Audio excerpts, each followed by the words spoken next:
बिस्मिल्लाहिर्रहमानिर्रहीम। अस्सलाम वालेकुम नाज़रीन। अल्लामा ख़ादम हुसैन रज़वी साहब ने कई साल पहले पाकिस्तान का कर्जा उतारने का जो फार्मूला बताया था, उस वक़्त उनका बहुत मजाक उड़ाया गया कि इनको इंटरनेशनल मामलात का क्या पता, जो ये तरीका बता रहे हैं ये तो मुमकिन ही नहीं है, इस तरह तो कर्जा नहीं ख़त्म किया जा सकता।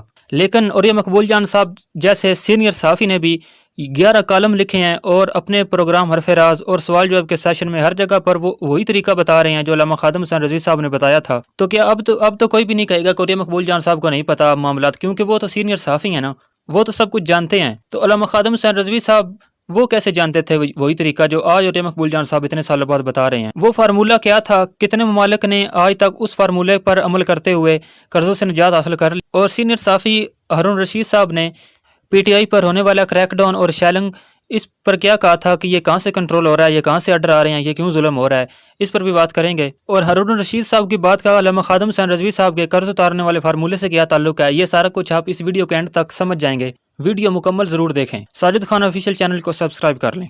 और ये मकबूल जान साहब और अल्लामा ख़ादम हुसैन रज़वी साहब ने जो कुछ कहा, आप इन दोनों हज़रात के ये वीडियो क्लिप मुलाज़ा फरमाएं। मैं इनकी बातों को दोबारा दोहरा कर टाइम ज़ाया नहीं करूँगा, मुख्तसर वीडियो इसलिए बना रहा हूँ कि आप मुकम्मल देख सकें।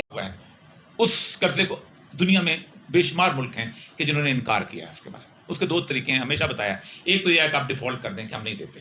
डिफ़ॉल्ट करने में होगा तो फिर आप उन्हीं के पास जाएंगे, आप कहेंगे भाईजान अल्लाह का वास्ता माफ़ी दे दो, हमें 10 साल के लिए कर्जा नहीं देते। वो आप पे शराइत रखेंगे, ये करो वो करो, इस तरह करो, औरतों को स्कूल में छोड़ो, फलां को ये करो, टेररिज्म के खिलाफ हमारा साथ दो, बाकी चीज़ें। एक है आप मुकम्मल तौर पर इनकार कर दें। उसकी मैंने कई मिसालें पेश की हैं आपके सामने कि ये मिसाल है, ये मिसाल है, ये मिसाल है, और उसके बाद बार बार जिक्र करने की ज़रूरत नहीं है। एक्वाडोर्स के से शुरू हो जाएँ और आगे भी लोगों को बताते जाएँ कि कैसी सूरत हाल है, तो आप आगे आ सकते हैं।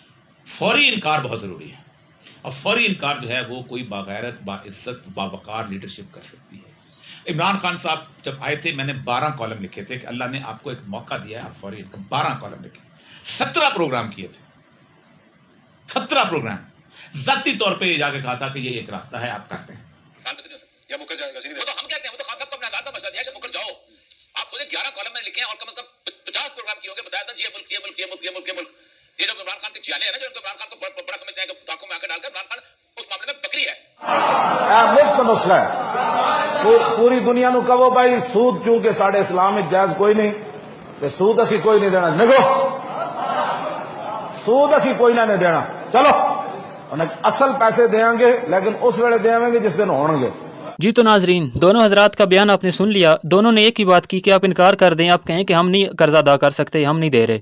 ख़ादम रज़वी साहब ने तो फिर भी ये कहा था कि आप सूद देने से इनकार करें, आप कहें कि असल कर्जा हम वापस करते हैं। वो तो इतना होगा ही नहीं, ये ज़्यादा सूद है सिर्फ। लेकिन और ये मकबूल जान साहब ने उससे भी आगे एक स्टेप लिया, उन्होंने कहा कि आप बिल्कुल इनकार करें, आप कहें कि हम नहीं देते, कोई आपका कुछ भी नहीं बिगाड़ सकता। 4 मुल्कों ने ऐसे ही किया है। तो और ये मकबूल जान साहब तो सीनियर सहाफ़ी हैं, सारी ज़िंदगी उन्होंने सहाफ़त की है, वो सब कुछ जानते हैं इंटरनेशनल मामलात को भी, इसलिए उन्होंने सारी मिसालें पेश करके कहा कि आप पाकिस्तान के पास भी यही रास्ता है। अब तो ये मकबूल जान साहब ने कहा कि जिन ममालिक ने इनकार किया कर्जा देने से, वो तो अटामिक पावर भी नहीं थे, बहुत कमज़ोर मुल्क थे, उनका फिर भी कोई कुछ नहीं बिगाड़ सका।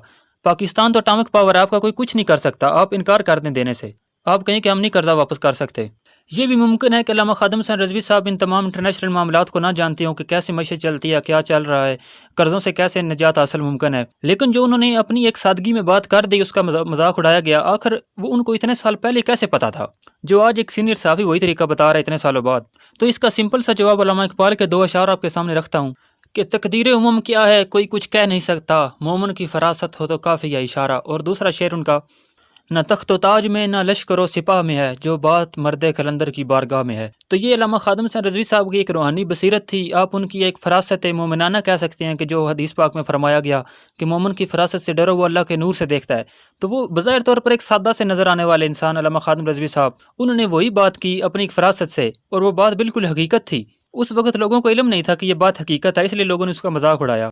अल्लामा ख़ादम हुसैन रज़वी साहब की बसीरत की एक और वाक़या, एक और जो माजी में उनकी पेशन गोई थी, वो आज पूरी होती नज़र आई हमें। जब PTI हुकूमत ने तहरीक लब्बैक पर क्रैकडाउन किया था, हज़ारों कारकुनान को जेलों में डाला, उलमा को 4 शेड्यूल में डाला, तहरीक लब्बैक की पूरी मजलिस शूरा को उन्होंने दहशतगर्दी के उन पर मुकदमे बनाए, उनको इंसदाद दहशतगर्दी की अदालतों में आज तक वो पेशियाँ भुगत रहे हैं।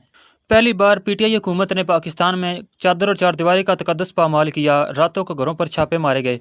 उस वक़्त अल्लामा ख़ादम हुसैन रज़वी साहब ने कहा था कि ये जो कुछ तुम कर रहे हो ये तुम्हारे ऊपर वापस आएगा। क्या कहा था आप खुद सुनिए। एक दिन अदालत लगनी है जहाँ एक बिल्ली को बांधने वाली औरत जहन्नम में चली गई हुजूर ने फरमाया मैंने देखा उसका चेहरा नोच रही, तो तुम इन हुजूर के गुलामों पर जैसे चैलेंज करते हो, बेदर्दी के साथ तुम इनको गिरफ्तार करते हो, फिर लब्बैक के नारे के ऊपर तुम मारते हो इनको। जिस दिन आप अदालत बैसी तिल तिल लिखिया भरना, और अदालत अब यहाँ भी लगने वाली है, सदा ये नहीं रहना, सदा नहीं रहना। कोई मुजरिम है इस कौम के, जिस तरह की हम कोई गद्दारी कर रहे हैं कौम से, इस तरह की इन्होंने क्रैक डाउन किया कल।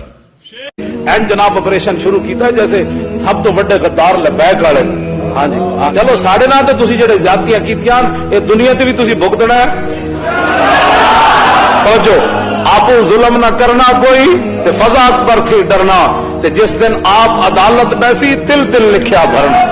तो पीटीआई पर जितना भी ये सारा कुछ क्रैकडाउन हुआ है, मजालिम हुए हैं, उसकी एक ही वजह थी, वो है मकाफात अमल। और ये भी बता दूं कि ये उसका अशर शीर भी नहीं है जो कुछ इन्होंने तहरीक लब्बैक के साथ किया। अभी तक तो तहरीक इंसाफ का कोई एक रहनुमा भी गिरफ्तार नहीं हुआ, लेकिन तहरीक लब्बैक की पूरी मजलिस शूरा पर दहशतगर्दी के मुकदमात बनाए गए। इंसदाद दहशतगर्दी की अदालतों में आज तक उनकी पेशियाँ भुगत रहे हैं वो। और जितनी शैलिंग और जितना ये स्ट्रेट फायर उन्होंने तहरीक लब्बैक पर किया था, उसका अशर शीर भी नहीं हुआ। अगरचे ये अच्छी बात है कि मज़ीद नुकसान नहीं हुआ, ये भी पाकिस्तान नहीं है, अगरचे वो तहरीक इंसाफ के सपोर्टर हों या तहरीक लब्बैक के हों। ये सियासी तअस्सुब से हट कर ही इस पर तजिया करना चाहिए। हम कोई पीटीआई के एंकरों की तरह नहीं है। इन पर जुल्म होता तो फिर भी पाकिस्तानियों के खून बहना था, पाकिस्तान के नुकसान होना था। इसलिए अच्छा ही हुआ जो इनके साथ मज़ीद जुल्म नहीं हुआ, लेकिन अभी उसका अशर शीर भी नहीं हुआ और इनकी चीखें कहाँ तक पहुँची हुई हैं। और उनके हामी तजिया कार डायरेक्ट अमेरिका से जोड़ रहे हैं कि अमेरिका करवा रहा है। तो जब तहरीक लब्बैक पर हो रहा था उस वक्त आपने क्यों नहीं कहा कि ये फ्रांस करवा रहा है या यूरोपीय यूनियन करवा रही है, जिसके शवाहिद मौजूद थे। बगैर किसी जुर्म को 8 महीने तक पूरी मजलिस शूरा को जेलों में बंद रखना किसका प्रेशर था? उस वक्त आपकी ये कॉन्स्पिरेसी थ्योरीज कहाँ पर कहाँ जाती हैं आपकी? हारून रशीद साहब ने तो ये भी कहा था कि टीएलपी का इत्तेहाद नून लीग से होगा, लेकिन उसके बाद साथ रिजवी साहब का इंटरव्यू आपने सुना होगा बशर लुकमान साथ, उन्होंने कहा कि हम किसी के साथ कोई इत्तेहाद नहीं करेंगे, कोई सीट एडजस्टमेंट नहीं होगी। तो ये इसी तरह के इनके तज्जिए होते हैं इंसाफियों के, छोड़े इन्हें। आप चैनल सब्सक्राइब करें, वीडियो को लाइक करें, बात ख़त्म करें।